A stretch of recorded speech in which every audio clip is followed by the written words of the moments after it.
Mengingat di Sidoarjo ini bukan sebagai daerah penghasil ikan laut. Kalau ikan laut Pak ya, kayak cumi-cumi gitu Pak. Kalau udang bisa ditetenin. Kalau warnanya sudah merah, berarti ikan itu sudah busuk, sudah tidak bagus. Monggo disampaikan nanti Pak ya. Daripada Bapak organnya kena formalin, Bapak itu formalin anti apa itu Pak ya? Kayak deterjen itu Pak ya. Jadi keras Pak, itu bahan keras. Jadi toko-toko obat itu tidak boleh Pak memperjualbelikan kalau secara perorangan bukan perusahaan untuk menggunakan formalin.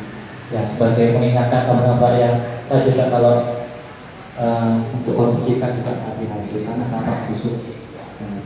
Kemudian kita akan bahas tentang penemuan dan pengembangan kelompok. Ini kenapa harus berkelompok Pak? Karena kelompok itu saling gotong royong Pak, saling menguatkan. Ketika ada satu membutuhkan, insya Allah yang lainnya bersedia membantu. Belajar tidak egois. Nah itu. Sekarang kayak pertanian untuk nebus pupuk harus masuk kelompok. Gimana Pak? Harus berkelompok. Sama Pak. Kalau menginginkan bantuan, misalkan aku kolamnya sudah usaha 2 tahun, kolamnya sudah banyak yang rusak. Monggo diusulkan bantuan kolam. Kalau di Sidoarjo ini bantuannya 1 paket Pak, kolam, bibit, pakan, kompa. Nah itu enaknya. Tapi catatannya satu kelompok aturannya itu 10 orang Pak, dan semuanya juga harus punya usaha. Tidak apa-apa meskipun tidak besar, kecil-kecilan dulu, tidak apa-apa Pak. Itu bisa dihitung sebagai pelaku utama Pak. Kita ngomongnya kalau di perikanan itu pelaku utama, pelaku usaha perikanan. Setelah misalkan sudah punya usaha, Bapak akan saya data Pak, akan diterbitkan kayak KTP Pak, ngerangkap ATM, kartu pelaku usaha perikanan, kayak kartu tani Pak ya, kayak kartu tani yang terbitkan BNI. Nah ini manfaatnya apa lagi? Bapak bisa mengakses KUR Pak, KUR kredit usaha rakyat yang sekarang bunganya hanya 6%. Jaminan sepeda juga bisa Pak. Misalkan kalau Bapak kekurangan modal, saya bisa bantu akses, asalkan usaha Bapak sudah berjalan 2 tahun.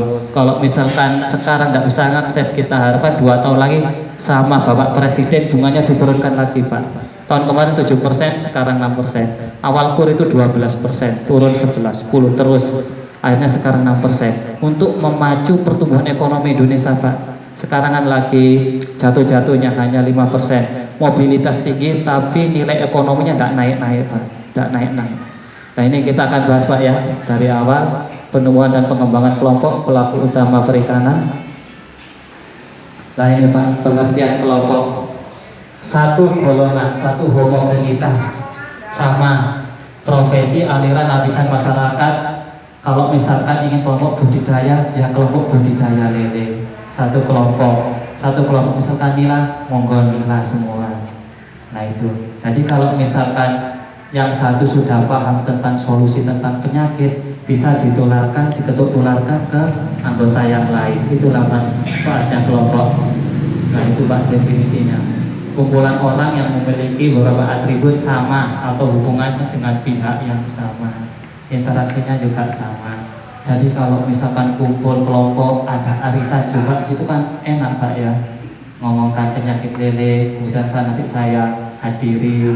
Mungkin kalau misalkan butuh pengembangan, saya hadirkan narasumber yang lain yang misalkan dari pihak swasta, itu bisa Pak ya. Kemudian lanjut.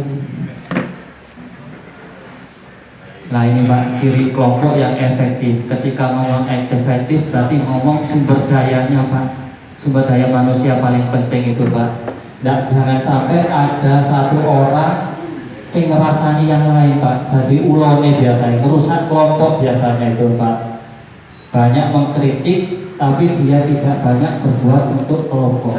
Nah itu biasanya jiwanya hanya jiwa merusak. Awalnya bentuk ya cuma etok-etok, kayak orang munafik itu Pak ya, beragama tapi ingin merusak agamanya sendiri. Nah, seperti itu.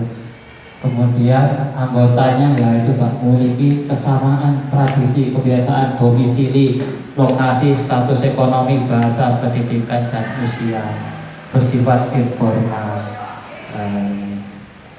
Jadi kalau misalkan bikin kelompok, jangan sampai yang